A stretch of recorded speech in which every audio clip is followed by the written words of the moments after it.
Good evening everybody. जैसा कि कल टॉपिक स्टार्ट कर रहे थे हम आपके सामने, और कल टॉपिक में दिया था हमने आपको कि स्टार्ट करेंगे नॉन प्रॉफिट ऑर्गेनाइजेशन, गैर व्यापारिक संस्थाओं के अकाउंट। अब ये गैर व्यापारिक संस्थाएं होती क्या है? तो गैर व्यापारिक संस्थाएं मतलब non trading organisation, non profit organisation, जो बिजनेस करके प्रॉफिट नहीं कमाती बल्कि अपनी इंटेलिजेंसी से जो पर्सन पैसे कमाते हैं उसे हम कहते हैं नॉन प्रॉफिट ऑर्गेनाइजेशन। जैसे डॉक्टर्स हैं, इंजीनियर्स हैं, टीचर्स है, प्रोफेसर्स है, ये सब लोग क्या करते हैं? ये सब इंटेलिजेंस अपने माइंड का यूज करते हैं और उससे पैसे कमाते हैं। इसमें बहुत सारी, इनको प्रिपेयर कौन करता है? बहुत सारी संस्थाएं होती है। ऐसे इसमें बताया लाइब्रेरी है, स्कूल है, कॉलेज है, हॉस्पिटल्स हैं, क्लब्स हैं, ये सब लोग आते हैं इसमें। ये सब लोग क्या करते हैं? ये सभी लोग सोशल वर्क करते हैं। ये सारे के सारे इंस्टीट्यूशन क्या करते हैं? सोशल वर्क करके और पैसे कमाते हैं, मनी अर्न करते हैं। इसी टॉपिक को हम स्टार्ट कर रहे हैं आज। तो कल आपको टॉपिक हमने दिया था कि आप सभी स्टूडेंट्स को रिसीप्ट एंड पेमेंट अकाउंट का फॉर्मेट लर्न करना है, याद करना था। सभी को बताया था कि याद करें और याद करने के बाद मुझे एक अपना हैंड राइटिंग में वो फॉर्मेट सेंड कर दें, सो दैट मैं ये समझ लूं कि निश्चित है आप लोग इंटरेस्टेड हैं। देखिए स्टूडेंट, इंटरेस्टेड तो होना पड़ेगा। अगर हम इंटरेस्टेड नहीं होंगे, अगर आप लोग इंटरेस्टेड नहीं होंगे और हम इंटरेस्टेड होंगे, या आप लोग होंगे और हम नहीं होंगे, तो निश्चित है हमारा काम कंप्लीट नहीं हो पाएगा। ना 100% मैं आपको दे पाऊंगा, ना आप मुझे दे पाओगे। तो गाड़ी का पहिया, दोनों पहिए बराबर से साथ देना चाहिए अगर हमें कोई वर्क करना है। तो इसीलिए मैंने कल कहा था आपसे, आप रिसीप्ट एंड पेमेंट अकाउंट का फॉर्मेट है उसे लर्न कीजिए। अब इसमें होता क्या रिसीप्ट एंड पेमेंट अकाउंट में? मैंने कल बताया था आपको, जितना भी रिसीप्ट्स है वो सब डेबिट में आएगा, जितना भी पेमेंट्स है सब वो क्रेडिट में आएगा।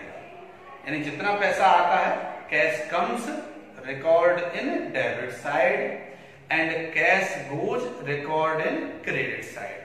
ये समझ के करना है कि ये इंस्टीट्यूशन मेरा है, ये क्लब्स मेरी है, ये कोई भी इंस्टीट्यूशन है, कॉलेज है, स्कूल है, हॉस्पिटल है, ये मेरा है और मैं अपना वर्क कर रहा हूं। जब हम इस ऑब्जेक्ट से वर्क करेंगे तो निश्चित हमारा क्वेश्चन एकदम सही होगा, और हम ये समझेंगे ये दूसरे का है, वहीं हमारा क्वेश्चन गलत हो जाएगा। इसी को ध्यान में रखते हुए हम एक फॉर्मेट बना रहे हैं, कैसे इसमें वर्क करना है अपने को। रिसीप्ट एंड पेमेंट अकाउंट को कैसे हम प्रिपेयर करते हैं, उसका फर्स्ट क्वेश्चन हम आपको बताएंगे।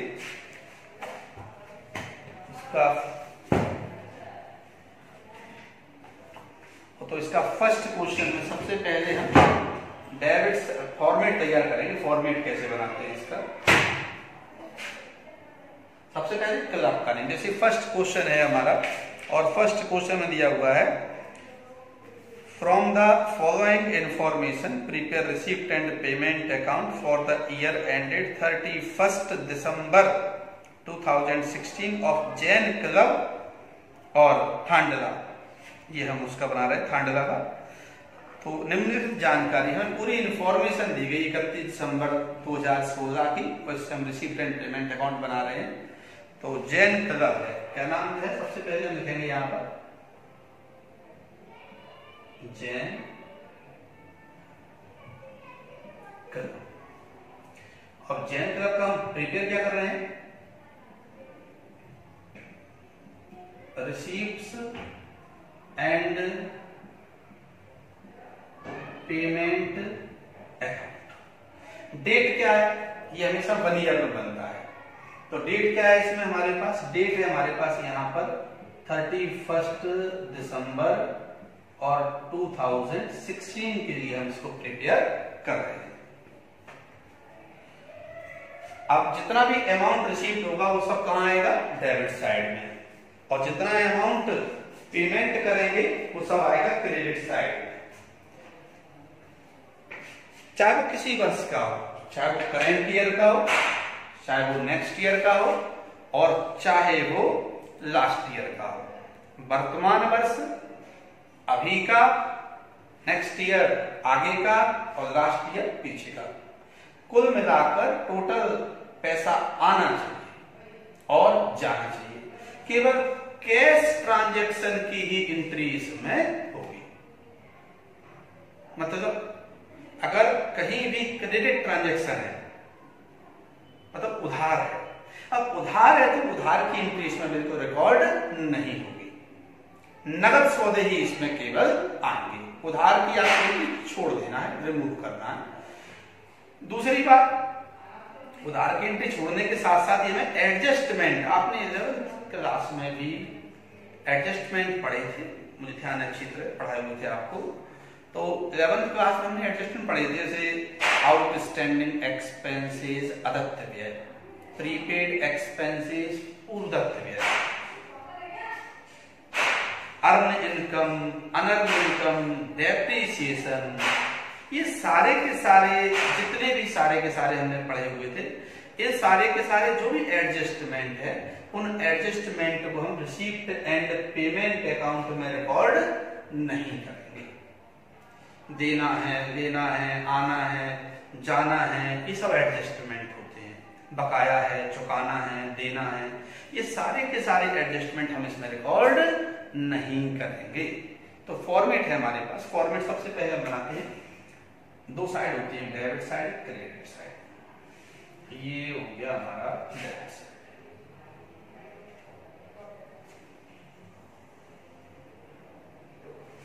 डेट हमने ऊपर डाल दी इसमें, इसीलिए क्या है साइड में हमें डेट नहीं लिखनी है। एक हमारे साइड हुई debit side means receipt side, और एक वही हमारी credit side means payment side. ये आ गया, यहां पर हम लिखेंगे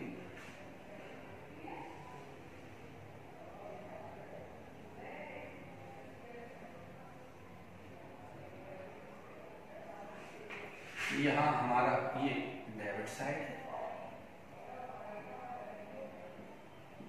रिसीप्ट्स, और ये हमारा रुपीस आ गया यहां पर, और ये हमारा पेमेंट साइड है, सीआर साइड, रुपीस।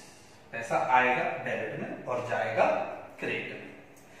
जितना भी पैसा आना है डेबिट में, जितना जाना है क्रेडिट में। स्टार्टिंग सबसे पहले डेबिट साइड से हुई। सबसे पहले क्या होता है, हम लास्ट ईयर का, हम पिछले वर्ष का हमारे पास कुछ ना कुछ रखा हुआ होता है, उस पैसे को हम इस करंट ईयर में सबसे पहले ट्रांसफर करेंगे।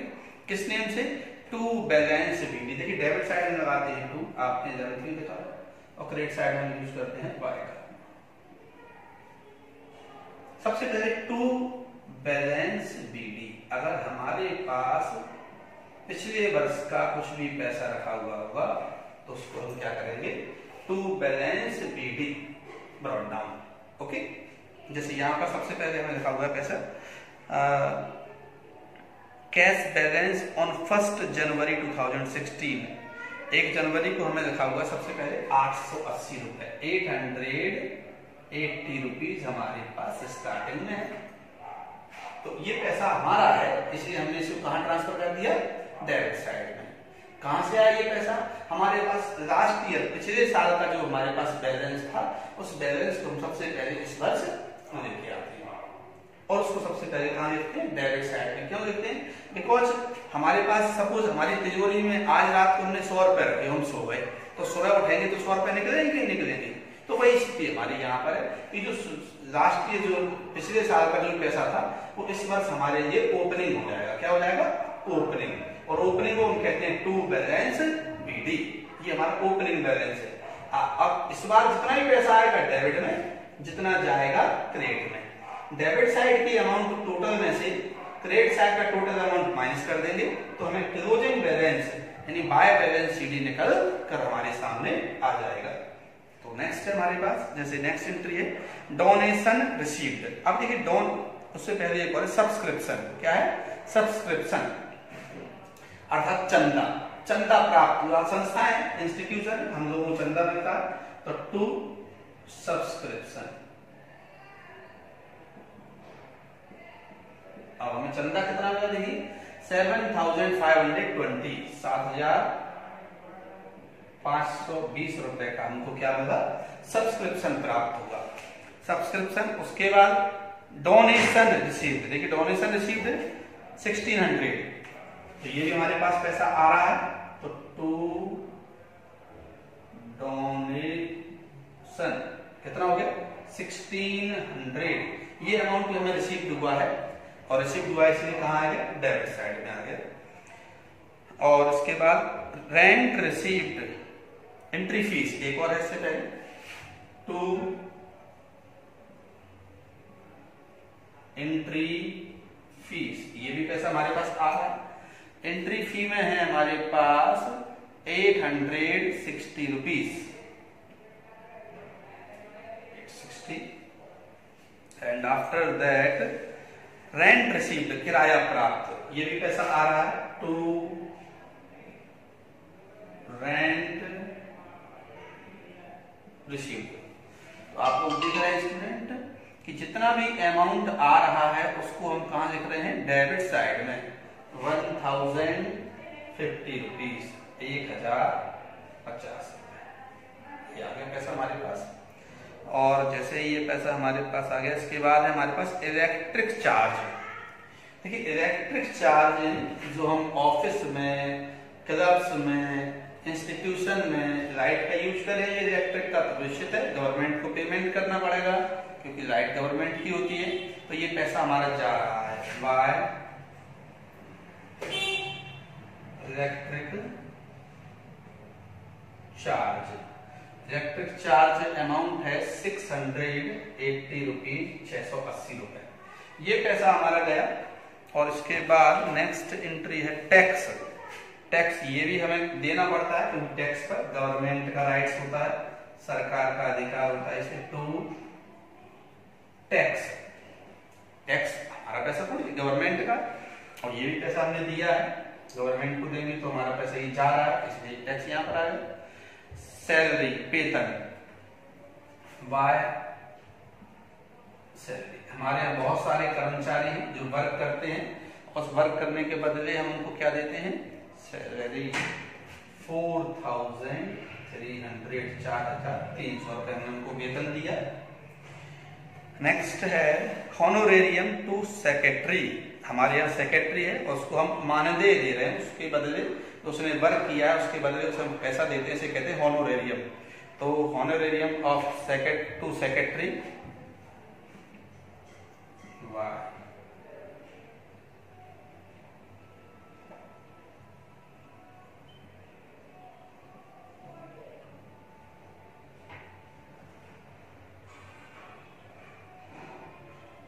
हॉनोरेरियम टू सेक्रेटरी कितना दिया है, 500 रुपीज हमने अपने सेक्रेटरी को भी दे दिया।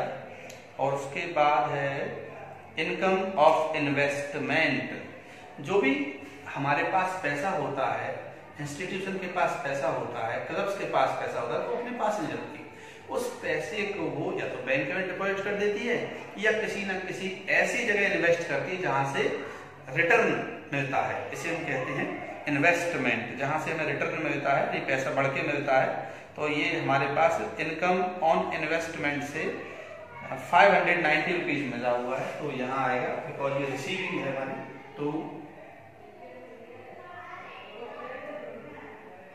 इनकम ऑन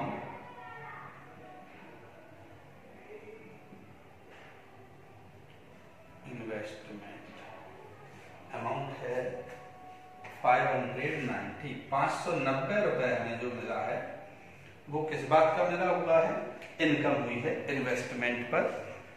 और उसके बाद स्टेशनरी, निश्चित है हमारा ऑफिस होता है, कोई भी इंस्टीट्यूशन हो ऑफिस होता है, बिना स्टेशनरी के वो चल भी नहीं सकता। तो स्टेशनरी जब मार्केट से खरीदते हैं तो हमें पैसा देना पड़ता है, तो वाई स्टेशनरी, ये अमाउंट हमारा जा रहा है, वाई स्टेशनरी 70 रुपीज, 70, ये हमारा स्टेशनरी में गया पैसा। और इसके बाद है पेटी एक्सपेंसेज, बहुत सारे छोटे मोटे खर्चे होते हैं, एक साथ लिख देते हैं, उसे कहते हैं पेटी एक्सपेंसेज 180 रुपीज, 5 फुटकर व्यय, इसको अपन फुटकर व्यय भी कह सकते हैं। 80 एक्सपेंसेस 180 रुपीज, 180 रुपए ये हमारा यहाँ पर खर्चा होगा। और आखिरी हमारा इंश्योरेंस प्रीमियम, बीमा की किस्त। बीमा निश्चित है, हम लोग जब बीमा कराते हैं किसी भी चीज का तो बीमा उसके बदले हमें पैसा देना पड़ता है, और देना पड़ता है तो पैसा जा रहा है, जा रहा है तो आएगा हमारा बाय साइड में, वाई इंश्योरेंस प्रीमियम।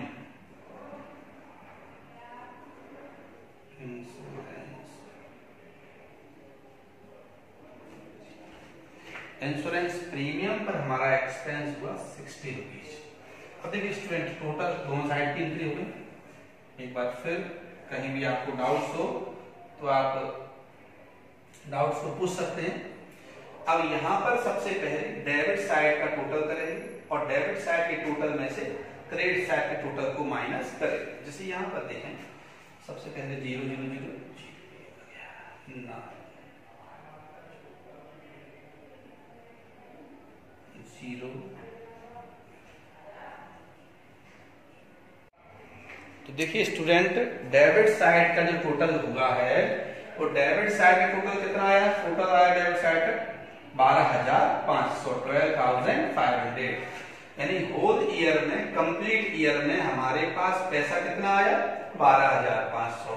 और हमसे पैसा गया कितना है? इस प्रकार से इन एंट्रीज पर हमने पैसा दिया हुआ है, तो हमारे से अमाउंट कितना गया हुआ है? 5,890, 5,890 रुपए हमारा खर्च हो गया। अब टोटल आया था हमारे पास, कैश कम्स 12,500, कैश गोज 5,890। अब हमारे पास बचता क्या है? जो हमारी पॉकेट में है, हमारी तिजोरी में, हमारे बैलेंस बैंक में जो भी कुछ पैसा हमारे पास बचता है, कितना बचता है? 6,610। अब कम कहां पड़ रहा है? डेबिट साइड में ज्यादा है और क्रेडिट साइड में कम है, तो निश्चित है डेबिट साइड के टोटल में से क्रेडिट साइड के टोटल को माइनस कर दिया, तो आखिर में जो पैसे बचे उसे किस नाम से लिखेंगे हम यहाँ पर? Balance CD, by balance CD, by balance carry down. अब इस प्रकार से यहाँ आ गया 6,610, और यहां से लेके यहां तक का टोटल करेंगे तो इसके इक्वल हो जाएगा 12,500 रुपए। इस प्रकार से स्टूडेंट्स आपने देखा कि जितना भी पैसा आया था, जितना पैसा आया था सब कहां है? डेबिट साइड में। यानी जितना रुपया आ रहा है उसे हम क्या कहते हैं?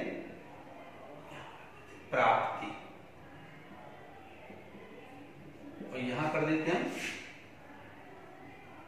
भुगतान, यानी पैसा जाना भुगतान और पैसे का आना प्राप्ति।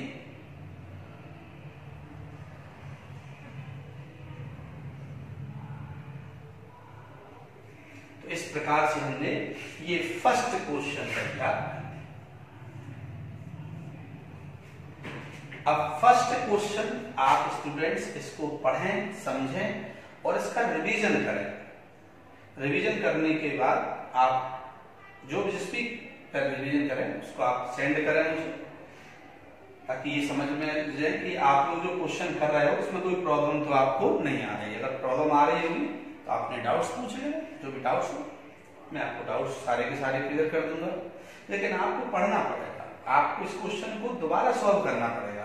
जब आप सॉल्व करोगे इस क्वेश्चन को, निश्चित है तो कॉन्फिडेंस भी आएगा। और कल हम इसके बाद नेक्स्ट क्वेश्चन पढ़ेंगे। जब आप इस क्वेश्चन को अच्छी तरह कर दोगे तो कल नेक्स्ट क्वेश्चन ऑटोमेटिकली आपको बड़ा इजी है, तुरंत समझ में आएगा। बस कुछ नहीं है, पैसा आना डेबिट साइड और जाना क्रेडिट साइड, इतनी सी बात है।